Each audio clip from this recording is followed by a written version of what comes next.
نبی والے نبی سے بڑھا وقار سخن، یہی سخن ہے حقیقت میں تاج دار سخن۔ اعوذ باللہ من الشیطان الرجیم، بسم اللہ الرحمن الرحیم۔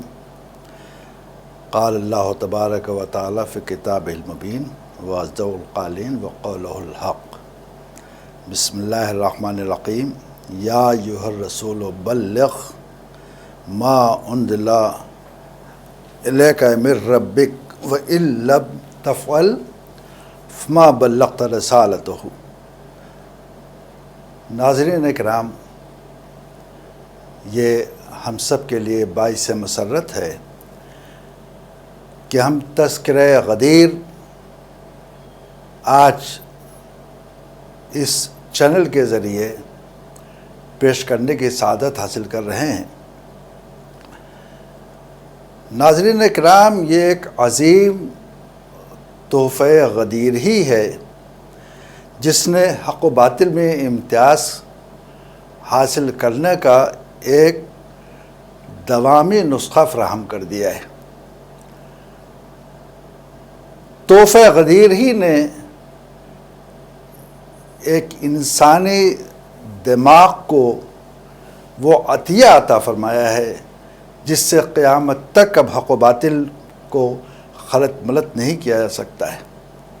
یہ تحفہ غدیر ہی کی دین ہے کہ آج ہمارے دماغ کھل گئے ہیں اور اب ہمیں کسی اور شے کی ضرورت نہیں رہی ہے، اس لیے کہ یہی تحفہ غدیر ہے جو حضور صلی اللہ علیہ وآلہ وسلم نے ہم کو مرحمت فرما کر ایک عظیم احسان کیا ہے قیامت تک کے لیے۔ عزیزان گرامی، آج ہم انڈسٹریل ایرا میں رہ رہے ہیں، 21ویں صدی ہے۔ جدھر دیکھیے سائنس اور ٹیکنالوجی کا رنگ بھی ہے اور ڈھنگ بھی۔ گلی کوچے، شہر دیہات، گھر باہر، جہاں دیکھیے وہ سائنس اور ٹیکنالوجی کا زور ہے۔ اور نتیجہ کیا ہوا کہ آج جو شے انسان حاصل کرنا چاہتا ہے اس کا معیار چاہتا ہے، جس کو انگریزی زبان میں کہتے ہیں کوالٹی۔ روزمرہ کی اشیاء ہیں ہمارے لیے، معمولی سے معمولی شے اگر آج ہم خریدنے جاتے ہیں تو ہم چاہتے یہ ہیں کہ کوالٹی ملے اس شے میں۔ یہ ایک مختصر سی زندگی اور اس کے لیے جو سامان زندگی فراہم کرتے ہیں اس میں اس قدر منہمک ہیں ہم کس شے کے لیے؟ کوالٹی دیکھنے کے لیے۔ تو وہ زندگی جو دوامی زندگی ہے، لامحدود زندگی ہے، ہمیشہ رہنے والی زندگی ہے، کیا اس کے گزر بسر کے لیے جو سامان ہم منتخب کریں اس میں کوالٹی کا کوئی دخل نہیں ہونا چاہیے؟ نہیں۔ عزیزان گرامی، آج 21ویں صدی کا دماغ، دل کوالٹی کانشس ہو چکا ہے۔ لہذا اگر ایک عارضی زندگی میں ہم صبح و شام کوالٹی کے لیے سرگردہ رہتے ہیں تو جو دوامی زندگی ہے اس کے لیے کیا شے ہے ہمارے پاس جس کو ہم حاصل کرنے کی فکر میں رہتے ہیں؟ دین اور مذہب۔ انجینئرنگ کے جو مضامین ہیں اس میں کوالٹی اس قدر اہم حیثیت اختیار کر چکا ہے کہ ایک پورا مضمون اور پوری ایک فیلڈ مرتب کر دی گئی ہے جسے ٹوٹل کوالٹی مینجمنٹ کہا جاتا ہے۔ یہ لیٹسٹ چیزیں ہیں۔ دو رخ ہیں ٹوٹل کوالٹی مینجمنٹ کے۔ جو شے اگر خریدار کو دینا ہے تو خریدار سے معلوم کرنا ہوگا وہ کیا چاہتا ہے. اسی کو انجینئرنگ کے زبان میں کہتے ہیں کہ کسٹمرز چوائس. کسٹمر کیا چاہتا ہے؟ سپلائر کون ہے؟ جو خود بنانے والا ہے. ماضی کی بات ہے کہ سپلائر جو دے دے مارکیٹ پہ وہ سب ایکسیپٹ کر لیا جاتا تھا، لیکن آج کسٹمر کی نیڈز کیا ہیں پہلے یہ معلوم کرنا ہوگا. گویا کسٹمر ڈکٹیٹ کرے گا کہ ہمیں کیا چاہیے. ہمارے دین اور مذہب کا کسٹمر کون ہے؟ ہم یہ نمازیں پڑھتے ہیں کس کے لیے؟ روزے رکھتے ہیں کس کے لیے؟ دین اور مذہب کو ہم مانتے ہیں کس کے لیے؟ اللہ کے لیے. تو ہمارے دین اور مذہب کی جو کموڈٹی ہے اس کی کوالٹی کیا ہے یہ کون طے کرے گا؟ کسٹمر طے کرے گا. کسٹمر کون ہے؟ اللہ ہے. لہذا اللہ اگر یہ بتا دے کہ ہم یہ چاہتے ہیں تو ہمارا یہ کام ہوا کہ ہم دین اور مذہب کو اس رخ پہ لے جائیں جس سے اللہ راضی ہو جائے. عزیزان گرامی، اس نے جو بروشور بھیجا تھا کوالٹی کا وہ ہے قرآن. اور قرآن نے ہم کو یہ بتایا کہ ایک ہی پوری تاریخ اسلام میں ایک منزل آتی ہے جہاں خود اللہ یہ بتاتا ہے کہ اب ہم راضی ہو گئے. الیوم اکملت لکم دینکم. اپنے حبیب سے مخاطب ہو کر خدا کہتا ہے کہ آج کا دن وہ ہے کہ ہم تمہارے دین سے راضی ہو گئے اور نعمتوں کا اتمام کر دیا. اور آخری بات رضی تو میں راضی ہو گیا. گویا جس کے لیے آپ نے سب کچھ سارا اہتمام کیا دین اور مذہب کا وہ یوم غدیر راضی ہو گیا. اور اسی کی تو ہمیں فکر تھی. کوالٹی کہتے ہی اسے ہے کہ جس کے لیے شے مرتب کی جائے وہ اس کے لیے قابل قبول ہو جائے. عزیزان گرامی، قابل غور بات یہ ہے 30 روزے رکھ ڈالے. پوچھے کسی سے تمہارے روزے قبول؟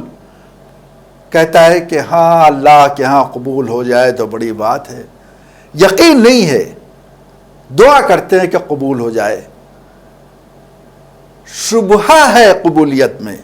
لیکن جب یوم عید الفطر آیا ہر طرف عید کا بازار گرم ہو گیا. اور عید الاضحیٰ ابھی گزری ہے. بکروں کی قربانی ہر شخص دے رہا ہے. پوچھے کسی سے کیا قبول ہو گئی؟ ہر شخص جواب دیتا ہے اللہ قبول کر لے. جہاں قبولیت کا امکان ہے اس دن کو تو عید کے طور پہ منایا جائے، اور جہاں رضیتو کر کے اللہ اعلان کر دے کہ میں راضی ہو گیا اس دن کو کیا یوم عید نہیں ہونا چاہیے؟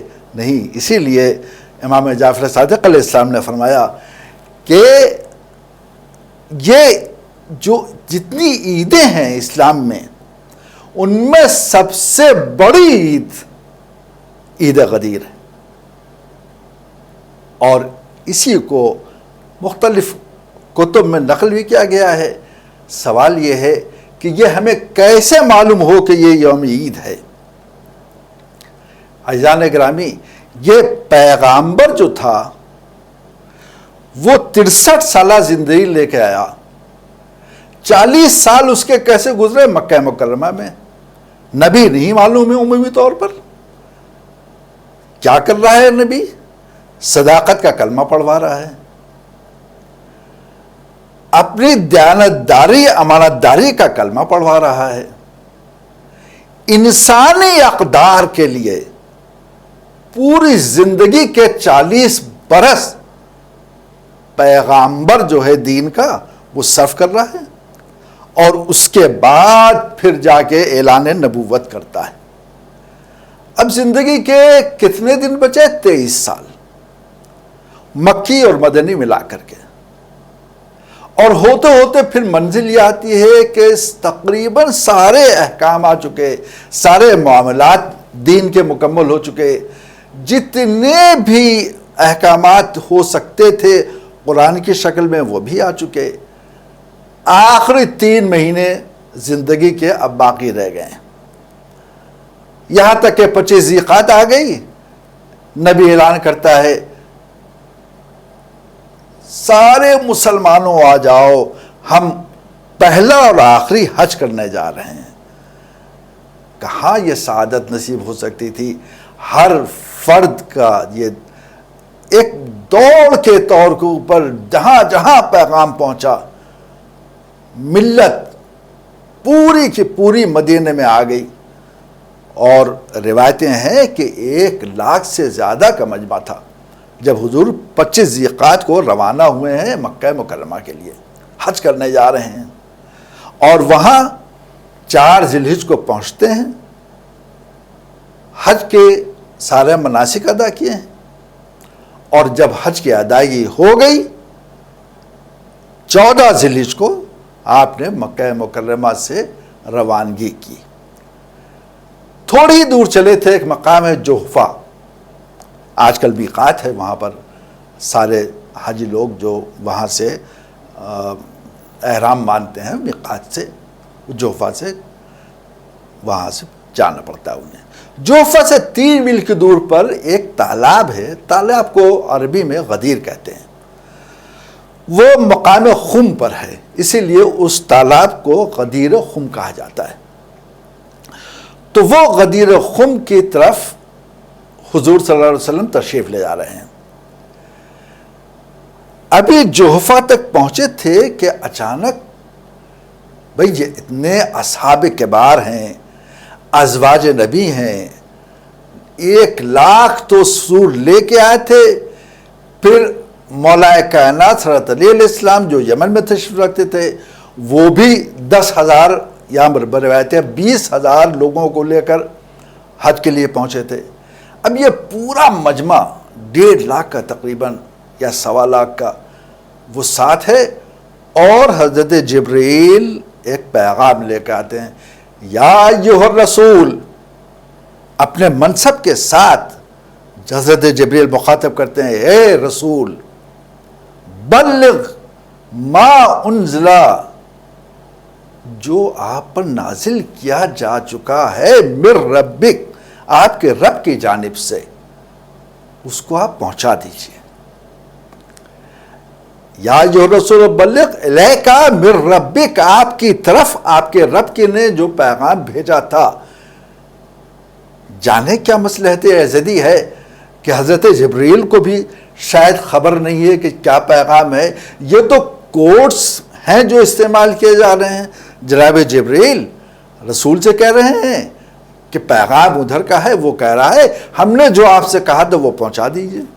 اب 2 ہی ہستیاں ہیں جو جانتی ہیں، ایک زمین پر ہے اور ایک جسے الوہیت کہا جاتا ہے وہ ہے، ان دونوں کے درمیان کچھ معاہدہ ہوا ہوگا، عام طور سے تو ملتا نہیں، مگر سورہ انشراح 30ویں پارے کی سورہ، اس میں ایک سورہ کا ایک فقرہ نظر آتا ہے، ارشاد ہوتا ہے فَإِذَا فَرَغَتْ فَانْصَبْ، اے میرے رسول فَإِذَا، جب آپ فرغت فارغ ہو جائیں، فَانْصَبْ، تو نصب کر دیجئے، اور اس کے بعد ارشاد ہوتا ہے وَإِلَىٰ رَبِّكَ فَارْغَب، اور اس کے بعد اپنے رب کی طرف آپ تشریف لائیے، ان سے اللہ کی طرف رغبت کیجئے۔ اب حضور صلی اللہ علیہ وسلم کو یہ یاد ہے کہ مجھ سے کہا گیا تھا، کیا کہا گیا تھا کہ جب میں فارغ ہو جاؤں، کسی سے فارغ ہو جاؤں، حج سے، فَانْصَبْ، تو پھر میں نصب کر دوں۔ نصب کیا کیا جاتا ہے؟ علم نصب کیا جاتا ہے، نشان نصب کی جاتی ہے۔ خلافت کو نصب کرنا تھا۔ مجموع البحرین میں امام جعفر صادق علیہ السلام کی یہ تفسیر موجود ہے اس آیت کے سلسلے میں، کہ وہاں پر اللہ نے جب حکم دیا تو اس کا حکم دیا تھا کہ اے رسول جب آپ فارغ ہو جائیے تو علم کو نصب کر دی، یعنی اپنے جانشین کو بٹھا دیجئے، اور اس کے بعد آپ ہماری طرف آ جائیے۔ چانچہ حضور نے اعلان یہی کیا، جوفا، مقام جوفا پر پہنچ کر کہ میں اب چند ماہ کا مہمان ہوں اور میرے پاس ایک حکم الہی آیا ہے کہ میں ایک پیغام تم تک پہنچا دوں، جس کے لیے مجھ سے بھی پوچھا جائے گا اور تم سے بھی پوچھا جائے گا۔ مجھ سے یہ پوچھا جائے گا کہ تم نے پیغام رسانی کی یا نہیں کی، اور مجمع کو مخاطب کر کے حضور نے فرمایا کہ تم سے یہ پوچھا جائے گا کہ تم نے جو سنا تھا اس پر عمل کیا یا نہیں۔ دونوں سے سوال کیا جائے گا۔ اب یہ پیغام پہنچانے میں روایتوں کا ایک تسلسل ہے اور قرآن کی گواہی موجود ہے۔ حضرت جبریل نے یہ تو کہا بلغ، اب اس کے بعد یہ نہیں دیکھا کہ حضور پہنچا رہے ہیں کہ نہیں پہنچا رہے ہیں، کچھ اور تاخیر ہوئی۔ تو اس کے بعد کیا ہوا؟ پھر حضرت جبریل نازل ہوتے ہیں، وَإِن لَمْ تَفْعَلْ فَمَا بَلَّغْتَ رِسَالَتَهُ، اے میرے رسول، آپ کو اللہ نے کہا ہے کہ ان لم تفعل، اگر آپ نے یہ آج نہ کیا تو گویا آپ نے کوئی کار رسالت انجام ہی نہیں دیا۔ یعنی آپ ملاحظہ فرمائیے 63 سالہ نبوت کی زندگی اپنے آخری دنوں کے مرحلے میں داخل ہو چکی ہے۔ اب 3 مہینہ نہیں رہ گیا ہے، ذی الحجہ کا بھی آدھا مہینہ رخصت ہو چکا ہے، اور 18 ذی الحجہ کو مقام جوفا کے اوپر حضرت جبریل یہ فرما رہے ہیں کہ اگر آپ نے یہ نہ کیا، کیا نہ کیا، یہ نہیں وہ پیغام نہ پہنچایا، تو کیا ہوگا؟ اب رسول کو چاہیے تھا کہ فوراً اظہار کر دیتے، مگر تاریخ نے بھی بتایا، اور قرآن کے جو اس آیت کے آخری جملہ ہے، آخری فقرہ ہے، آخری ٹکڑا ہے، وہ بھی یہ بتا رہا ہے کہ کچھ ہوا۔ کیا ہوا؟ حضور کو کچھ تأمل ہوا، یہاں تک کہ پھر حضرت جبریل نازل ہوئے، اور اب کیا کہا؟ وَاللَّهُ يَعْصِمُكَ مِنَ النَّاسِ، اللہ اس بات کی ضمانت لے رہا ہے کہ آپ کو لوگوں کو شر سے محفوظ رکھے گا۔ اب جیسے ہی یہ ضمانت ملتی ہے تو حضور حضرت بلال سے کہتے ہیں کہ کہو اذان دے کر کے، حی علی خیر العمل، اور یہ اذان کہاں گونجتی ہے؟ ببل کے کانٹوں کے درمیان میدان غدیر میں، جہاں کبھی کوئی آیا ہی نہیں تھا، ہر طرف کانٹے ہی کانٹے، وہ گرمی الامان الحفیظ۔ تاریخ لکھتی ہے کہ گوشت کا ٹکڑا اگر زمین پہ گر جائے تو بھن جائے۔ اس سنگلاخ وادی میں وہ پیغام پہنچایا جا رہا ہے جس کے لیے اللہ کہتا ہے کہ وَإِن لَمْ تَفْعَلْ، اگر آپ نے یہ نہ کیا۔ حضور دین اور مذہب کی بنیاد کس شے پر ہے؟ وحدانیت پر۔ پیغام وحدانیت کو پہنچانا تھا رسول کو، تو اللہ نے کہا قولوا لا الہ الا اللہ، اپنے امت والوں سے کہہ دو کہ لا الہ الا اللہ کہتے ہیں، قل هو اللہ احد، کہہ دو اللہ ایک ہے۔ وحدانیت کے جب پیغام رسانی رسول نے کیا تو کوئی ایسی بات نہیں کہے گی کہ اگر تم نے یہ نہ کیا۔ خود رسالت کا جب پہنچانے کا مسئلہ آیا تو اپنی رسالت کے اعلان کے لیے دعوت ذو العشیرہ کا اہتمام ہوتا ہے۔ کتنے لوگ؟ 30-40 لوگ۔ وہاں بھی رسول کے لیے کوئی ایسی بات نہیں ہے کہ اگر تم نے نہ پہنچایا کہ میں محمد ہوں، اللہ کا رسول ہوں، تو گویا تم نے کوئی کام نہیں انجام دیا۔ نہیں، جب سب کام ہو چکے، دین اسلام تقریباً مکمل ہو چکا، اب اس کے بعد یہ کہا جا رہا ہے کہ میرے حبیب آپ اس پیغام کو پہنچا دیجئے، اگر آپ نے نہ پہنچایا تو گویا کوئی کار رسالت انجام ہی نہیں دیا۔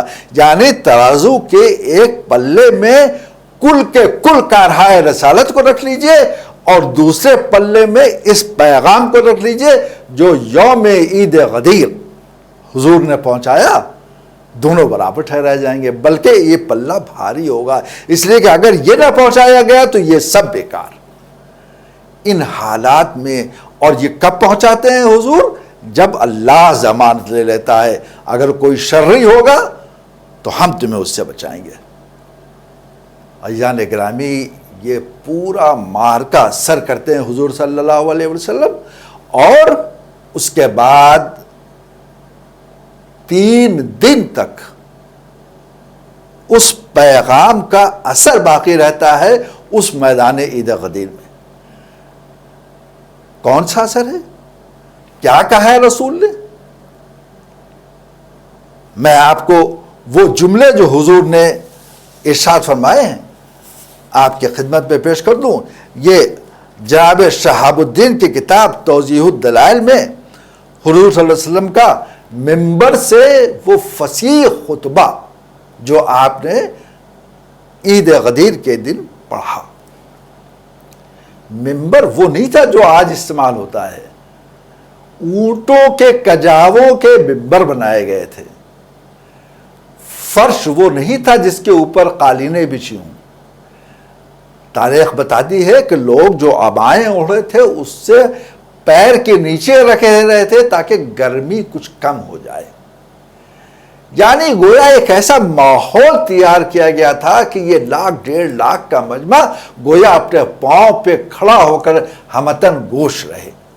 اور اس کے بعد حضور نے فرمایا کہ میں خدا تعالیٰ کی نعمتوں کا اظہار کرتا ہوں وہ جو مجھ میں پائی جاتی ہیں، اور اس امتحان و بلا کی وجہ سے جو میری اطرت اہل بیت پر ہونے والی، اور دنیا کے ناگوار مصائب اور آخرت کے مہالک پر میں اس سے تیری مدد چاہتا ہوں، اور گواہی دیتا ہوں کہ سوائے اللہ تعالیٰ کے کوئی معبود نہیں ہے، وہی واحد احد فرد و صمد ہے، اور اپنے لیے اس نے کوئی زوجہ یا شریک یا سہارا نہیں قرار دیا، اور میں اس کے بندوں میں سے ایک بندہ ہوں۔ اس نے مجھے پیغمبری کے لیے جمیع مخلوقات پر بھیجا ہے تاکہ لوگ ہلاک ہونے والے ہیں وہ ایک حجت کے ساتھ ہلاک ہو جائیں، اور جو نجات پانے والے ہیں وہ ایک حجت کے ساتھ نجات پائیں۔ مجھ کو خداوند کریم نے تمام عالم کے اولین و آخرین پر برگزیدہ فرمایا ہے، اپنے خزانوں کی کنجیاں مجھے عطا کی ہیں، اپنے عزائم کو مجھ پر موقت کیا ہے، اپنے راز میرے سپرد فرمایا ہے، میری مدد کی ہے، اس وجہ سے مجھے اس کی بصیرت حاصل ہوئی ہے۔ میں آغاز کرنے والا اور میں ہی انتہا پر پہنچانے والا ہوں، بجز خدا برتر کے کوئی ذریعہ موت کا نہیں ہے۔ اے لوگو، خدا سے ڈرو جو حق ڈرنے کا ہے، اور نہ مرو مگر یہ کہ حالت اسلام میں، اور تم کو معلوم ہو کہ خدا تمام چیزوں پر احاطہ کیے ہوئے ہے۔ قریب ہے کہ میرے بعد جو کچھ قومیں ہوں گی جو جھوٹی باتیں میری طرف منسوب کر لیں گی، اور لوگ ان کے جھوٹ کو قبول بھی کر لیں گے، حالانکہ معاذ اللہ جو میں خدا کی طرف سے سوائے امر حق کے اور زبان سے نکالوں، سوائے امر راست کے اس حکم کے خلاف کچھ اور کہوں، اور سوائے اس حکم کے جو خدا نے مجھے دیا ہے میں تمہیں کوئی اور حکم دوں، اور بجز خدا کی طرف کے اور کسی چیز کی طرف میں تم کو نہیں بلاتا۔ اور جو لوگ ظالم ہیں وہ بہت جلد جان لیں گے کہ ان کی جائے بازگشت کیا ہے۔ یہاں تک حضور صلی اللہ علیہ وسلم نے فرمایا تھا کہ بیچ مجمع میں سے عبادہ بن ثابت نے کھڑے ہو کر کے یہ پوچھا کہ یا رسول اللہ یہ کب ہوگا؟ وہ کون لوگ ہیں؟ ان کو ذرا پہچانا تو دیجئے تاکہ ہم ان سے پرہیز کریں۔ حضور نے فرمایا یہ کچھ لوگ ہیں جو ابتدائی سے میرے دشمن ہیں، اور جب میری جان، آپ نے اپنے حلق مبارک کی طرف اشارہ کر کے فرمایا کہ جب یہاں تک پہنچے گی اس وقت وہ ظاہر ہوں گے۔ عبادہ نے کہا کہ جب ایسا وقت آئے تو ہم کس کی طرف رجوع کریں؟ پیغمبر خدا نے ارشاد فرمایا کہ تم ان کی پیروی کرنا جو میری عطرت میں سب سے سبقت کرنے والے ہیں، میری پیغمبری کا علم رکھنے والے ہیں، وہی یقیناً تم کو گمراہی سے باز رکھیں گے، نیکی کی طرف دعوت دیں گے۔ یہی اہل حق اور مادن صدق ہیں، کتاب و سنت کو تم لوگوں میں زندہ رکھیں گے، الہاد و بدعت کو تم سے بچائیں گے، حق کے ذریعے اہل باطل کو پست کریں گے، کسی جاہل کی طرف میلان ان کا نہیں ہوگا۔ اے لوگو، خدا نے مجھ کو اور میرے اہل بیت کو ایک تنت سے خلق فرمایا ہے، اور اس سے کسی غیر کو پیدا نہیں کیا۔ ہم اول وہ لوگ ہیں جن کو سب سے پہلے پیدا کیا ہے، اور جب خدا ہم کو پیدا کر چکا تو ہمارے نور سے اس نے ہر تاریکی کو روشن کر دیا، ہمارے سبب ہر طینت کو حیات عطا فرمائی، پھر پیغمبر خدا نے فرمایا یہ لوگ میرے اہل بیت بہترین امت ہیں اور میرے علم کے حامل ہیں، میرے اسرار کے خازن ہیں، تمام اہل عرض کے سردار ہیں، حق کی طرف دعوت دینے والے ہیں، راستے کے ساتھ خبر دینے والے ہیں، ان کو کبھی شک پیدا نہیں ہوتا، ان کو کوئی عارض نہیں ہوتا ہے، یہ راہ خدا میں کبھی پیچھے نہیں ہٹتے ہیں، خدا کے عہد کو توڑتے نہیں ہیں، یہ وہ ہادی ہے جو ہدایت یافتہ ہے، جو ائمہ راشدین ہیں، جو شخص بھی آپ نے فرمایا کہ جو شخص بھی ان کی ولایت کو لیے ہوئے میرے پاس آئے وہی ہدایت یافتہ ہے، جو ان کی عداوت لے کر آئے میرے پاس وہی گمراہ ہے، ان کی محبت ایمان، ان کا بغض نفاق ہے، یہی میرے اہل بیت ہدایت کرنے والے امام اور احکام خدا کی مضبوط رسیاں ہیں، انہی کے ذریعے اعمال صالحہ کامل ہوتے ہیں، یہی اولین و آخرین میں وصیت اللہ ہیں، یہی وہ ارحام ہیں جن کی قسم خدا نے قرآن مجید میں اس مقام پر یاد دلائی ہے جہاں فرمایا ہے واتقوا اللہ الذی تساءلون بہ والارحام ان اللہ کان علیکم رقیبا۔ پھر ان کی محبت کی تم کو اللہ نے دعوت دی ہے، فرمایا ہے قل لا اسألکم علیہ اجرا الا المودۃ فی القربى۔ یہی وہ لوگ ہیں جن سے خدا نے ہر عیب و نجاست کو دور کر کے طیب و طاہر کیا ہے، یہی وہ لوگ ہیں کہ جب گویا ہوتے ہیں تو نہایت راستگو ہوتے ہیں، جب ان سے کوئی بات پوچھی جاتی ہے تو اس وقت کے بڑے عالم ہوتے ہیں، جب کوئی چیز ان کے پاس امانتاً رکھی جاتی ہے تو یہ اس کے بڑے حافظ ہوتے ہیں۔ میرے اہل بیت میں 10 خصلتیں ایسی ہیں کہ سوائے ان کے کسی اور میں وہ جمع نہیں ہو سکی، علم، نبوہ، شرافت، سخاوت، شجاعت، سخاوت، صداقت، طہارت، عفت، قضا۔ یہ لوگ کلمہ تقوی اور وسیلہ ہدایت ہیں اور حجت العظمیٰ اور عروۃ الوثقیٰ ہیں۔ یہ لوگ بموجب ارشاد خدا تمہارے حاکم ہیں اور میں پروردگار کے حکم سے تم کو بجز کے کوئی حکم نہیں دیتا کہ میں جس کا مولا ہوں اس کے علی مولا ہے۔ خدایا دوست رکھ اس کو جو ان کو دوست رکھے، دشمنی کر اس سے جو ان سے عداوت رکھے، اور مدد کر اس کی جو ان کی مدد کرے، ذلیل و خوار کر دے ان کو جو ان کو ذلیل کرے۔ اے لوگو، خدا نے مجھ پر 3 مرتبہ وحی نازل فرمائی کہ علی سید المرسلین ہیں، سید المسلمین ہیں، امام الخیر المتقین ہیں، قائد المبجلین ہیں۔ جس امر پہ میں من جانب اللہ مامور ہوا تھا میں نے اس کی تبلیغ کر دی، تم لوگوں میں ان کو اہل بیت کو خدا کے سپرد کرتا ہوں اور اپنے لیے تمہارے لیے خدا سے مغفرت چاہتا ہوں۔ حضور نے آگے فرمایا اے لوگو، میں نہایت قیمتی 2 چیزیں تمہارے درمیان چھوڑنے والا ہوں، اگر ان دونوں کو ملا کر تم پکڑ لو گے تو کبھی قیامت میں گمراہ نہ ہوگے۔ خدا کی کتاب قرآن مجید ہے، میری اطرت ہے جو اہل بیت میرے ہیں۔ خدا نے مجھے خبر دی ہے کہ دونوں ایک دوسرے سے جدا نہ ہوں گے جب تک کہ حوض کوثر پر مجھ تک نہ پہنچ جائیں۔ اسی وقت پیغمبر اسلام صلی اللہ علیہ وآلہ وسلم نے تبلیغ رسالت کے سلسلے میں حسب ذیل الفاظ ادا فرمائے، الستو اولا بالمؤمنین من انفسہم قالوا بلا یا رسول اللہ۔ یعنی حضور صلی اللہ علیہ وسلم نے پوچھا کہ یہ بتاؤ کہ کیا میں تمہارے نفسوں کے اوپر تم سے زیادہ حق تسلط نہیں رکھتا ہوں، تسلط نہیں ہے میرا؟ سب نے کہا قالو بلا، سب نے کہا جی ہاں جی ہاں۔ عزیزان گرامی، اس منزل کے اوپر قرآن مجید کے وہ فقرے یاد آتے ہیں جہاں الوہیت نے جب اپنے پیغام کو ساری روحوں تک پہنچا دیا تھا تو ان سے سوال کیا تھا کہ کیا تم شہادت دیتے ہو میری الوہیت کی؟ قالو بلا۔ قرآن مجید میں لفظیں موجود ہیں، سب نے کہا تھا ہاں ہاں۔ ایک طرف الوہیت کو منوانے کے لیے جو اہتمام برتا تھا خدا نے، وہی آج حضور صلی اللہ علیہ وسلم میدان غدیر میں علی کے ولایت کے اعلان کے بعد لوگوں سے سوال کر رہے ہیں اور جواب وہی آ رہا ہے، بلا قالو بلا قالو بلا۔ یہ مودۃ القلبہ میں امام حمدانی نے صفحہ 23 سطر 3 پہ بھی لکھا ہے، اور یہ کل کے کل باتوں من و عن بہت سارے علماء نے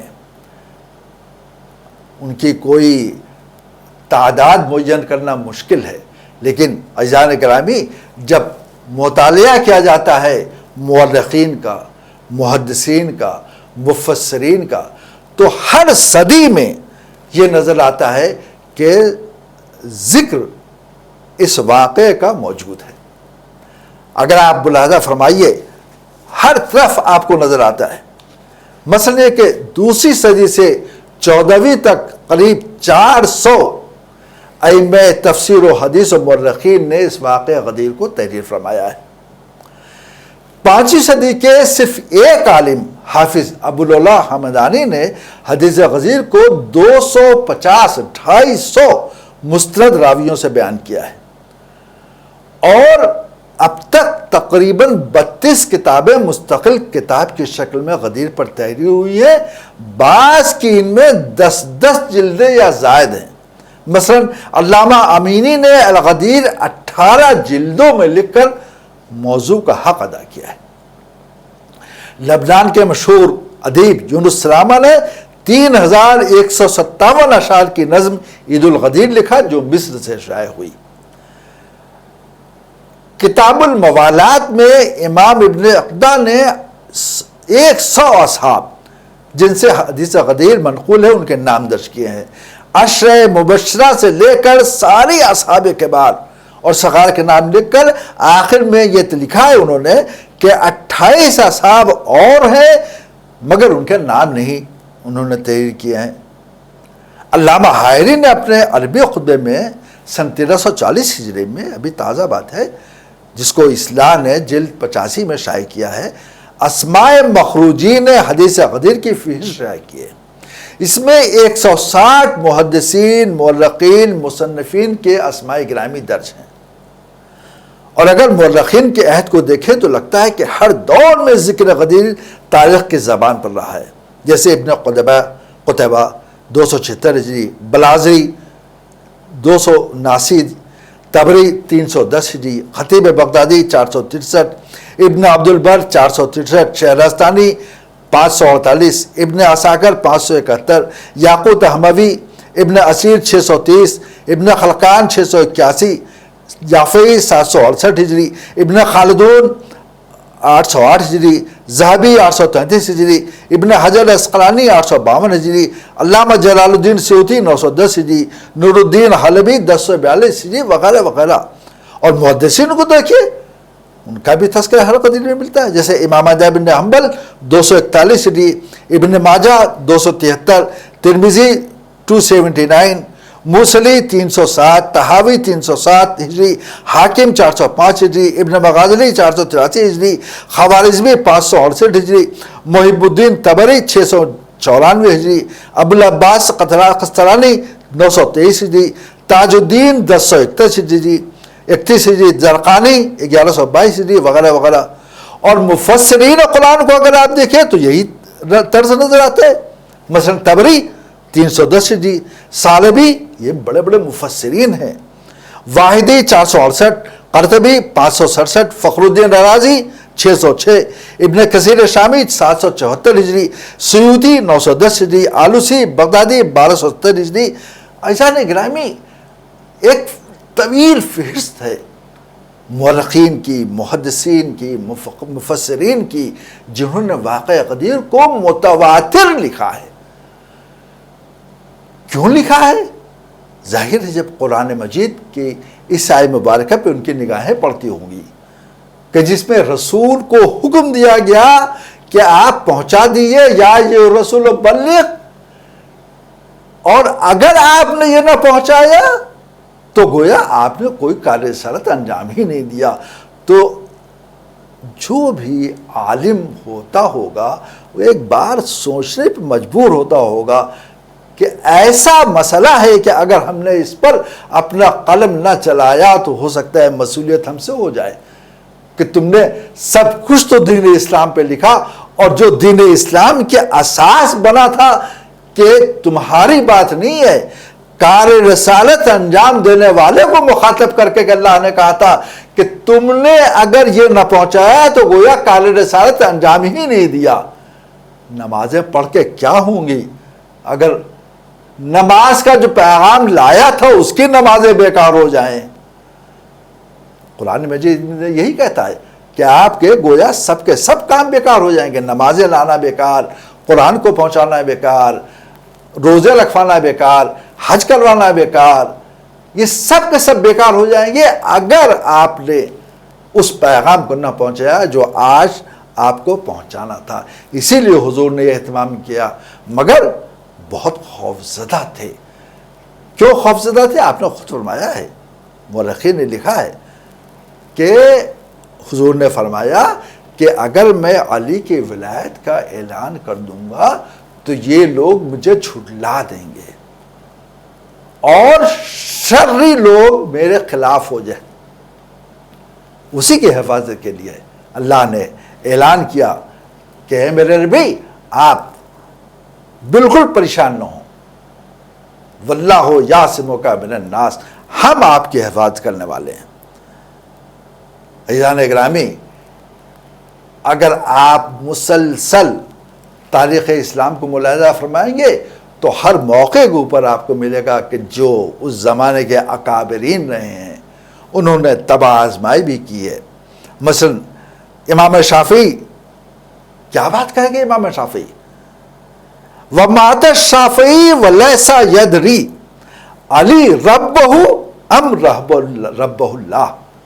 یعنی شافعی مر گیا اور اسے یہ احساس نہ ہو سکا، صحیح ادراک نہ ہو سکا علی ربہ کہ علی اس کا رب ہے، ام رب اللہ یا اللہ اس کا رب ہے. آج کسی مسلمان میں یہ دم ہے جو شافعی مسلک کے ماننے والے ہیں وہ بھی یہ جملے کیا ادا کر سکتے ہیں؟ لیکن امام شافعی نے یہ جملے ادا کیے. منصور حلال نے 1100 سال قبل پورا منقبتی دیوان لکھا ہے. انصاب سماعینی نے اس کی تفسیر لکھی ہے. ملا جامی نے 1000 منقبتی اشعار لکھے ہیں 1000 سال قبل. انوری، انصری، فردوسی، خاقانی، عطار، سعدی، عرفی، صاحب، قانی، آپ کے سب کانٹیننٹ کے اجمیری، نظام الدین، اقبال، سب نے قصیدے لکھے. اور اقبال نے تو لکھا اے سر نبوت محمد، اے وصف تو مدحت محمد، بے تو نتواں بہو رسیدن، بے او نتواں بتو رسیدن. یعنی اے سر نبوت محمد، اے وصف تو مدحت محمد، کہ تیری تعریف محمد کی تعریف ہے. اور بے تو نتواں بہو رسیدن، علامہ اقبال فرماتے ہیں کہ بغیر تیرے یہ ممکن نہیں ہے کہ میں محمد تک پہنچوں. بے او نتواں بتو رسیدن، اور بغیر محمد صلی اللہ علیہ وسلم کے یہ ممکن نہیں ہے کہ میں علی تک پہنچوں. اور آخری شعر آپ تعریف فرماتے ہیں کہ از ہوش دم مگر بے ہوشم، گوئی کہ نصیری خاموشم. آپ فرماتے ہیں کہ میں ہوش میں ہوں مگر لوگ یہ سمجھتے ہیں کہ بے ہوش ہوں.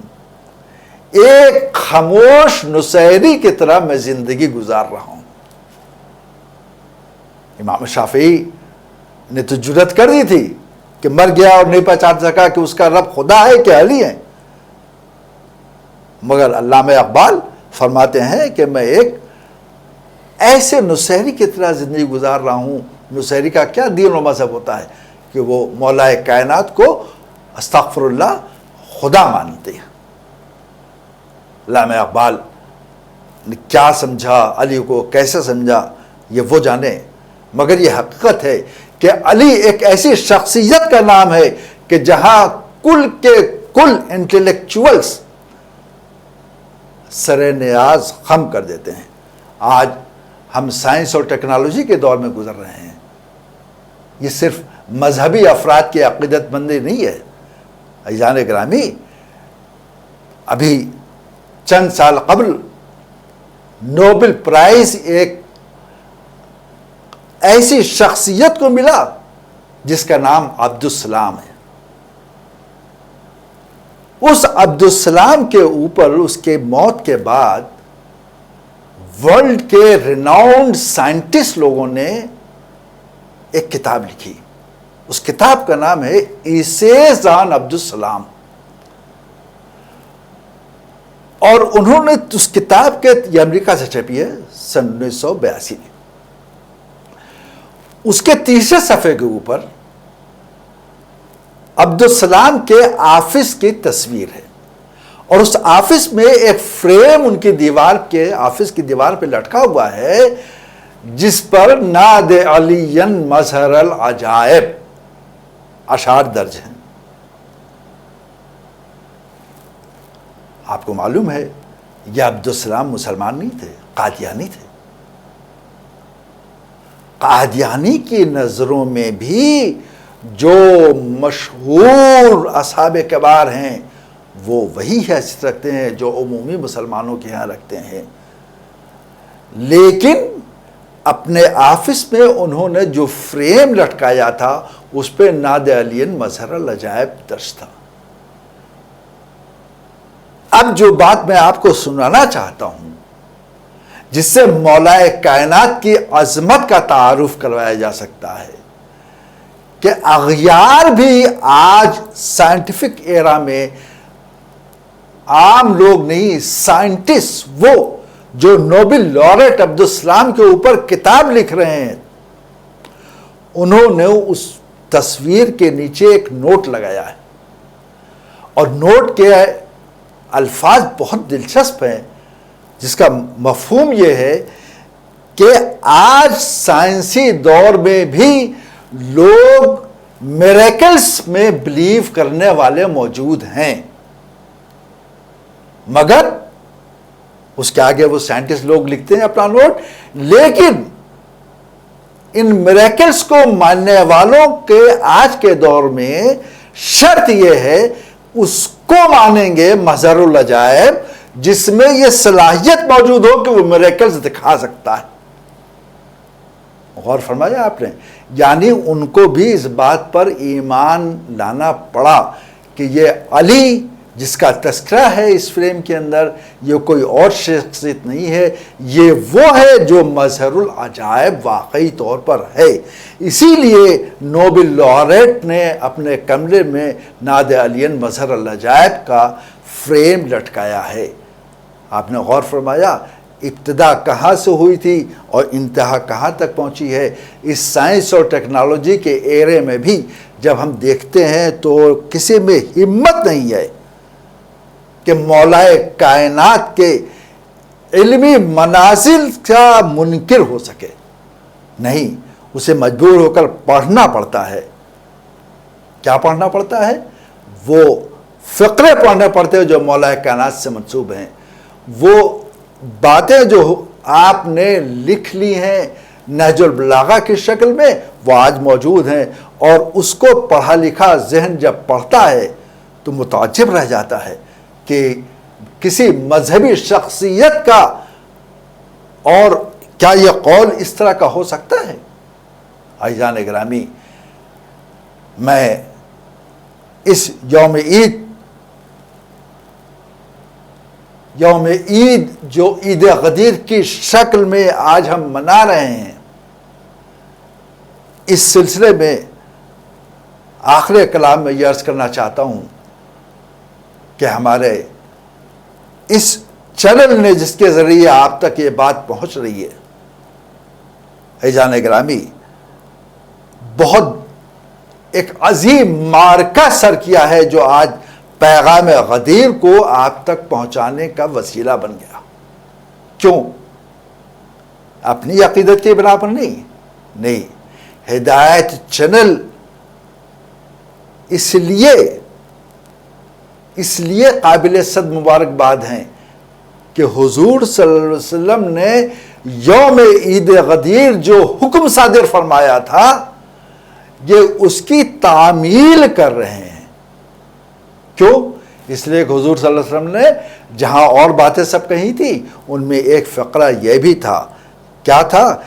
آپ کا جملہ یہ ہے کہ ہر حاضر اس پیغام کو ہر غائب تک پہنچا دے. بحمد اللہ ہم سے پہلے کی نسلوں نے اپنا فرض ادا کر دیا کہ اس پیغام کو ہم تک پہنچا دیا، اور آج یہ چینل اپنے نبی کے اس حکم کی تعمیل میں لاکھوں اور کروڑوں افراد تک اس پیغام کو پہنچانے کی کوشش میں مصروف ہے۔ یہ اسی حکم کی تعمیل ہے جس کو حضور میدان غدیر میں ہم پر صادر کر کے تشریف لے گئے۔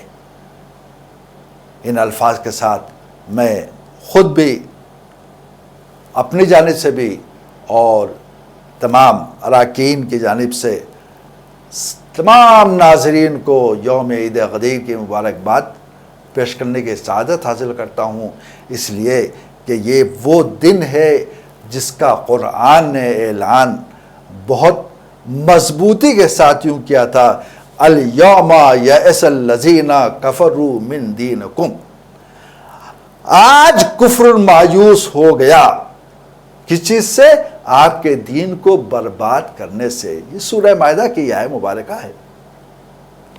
الیوم، آج، الف لام ہے، الیوم، آج کے دن، یئس الذین کفروا من دینکم، یہ کب فقرہ آیا ہے؟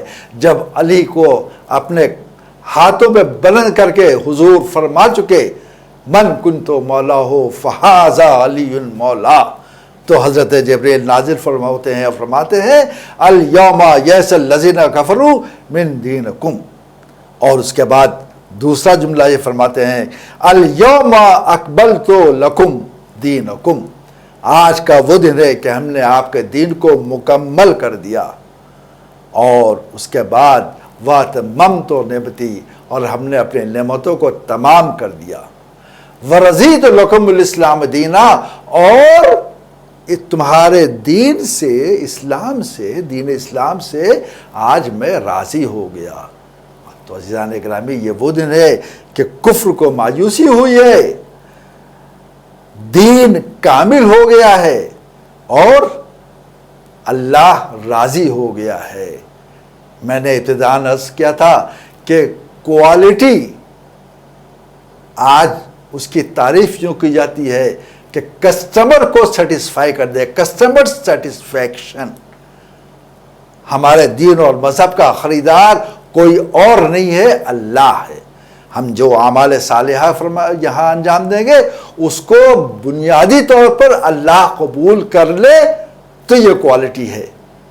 اور اس نے یہ کہا کہ وہ دین جو عید غدیر نازل ہم نے کیا اس سے ہم راضی ہو گئے، تو پھر اب تلاش کرنے کی کوئی ضرورت نہیں ہے کہ کس دین کو ہم مانیں اور کس مذہب کو مانیں، اس لیے کہ کسٹمر سیٹسفیکشن طے کرتا ہے کہ کوالٹی کیا ہے، اور ہمارے دین اور مذہب کی کوالٹی اسی سے طے ہو گئی کہ رضیت لکم الاسلام دینا، ہم تمہارے دین اسلام سے راضی ہو گئے۔ لہٰذا اب کسی اسلام کو، کسی اسلامی شخصیت کو قبول نہیں کرنا چاہیے مگر وہ جو میدان غدیر سے ملے، وہی اسلام اصل اسلام ہے جس سے اللہ بھی راضی ہو گیا۔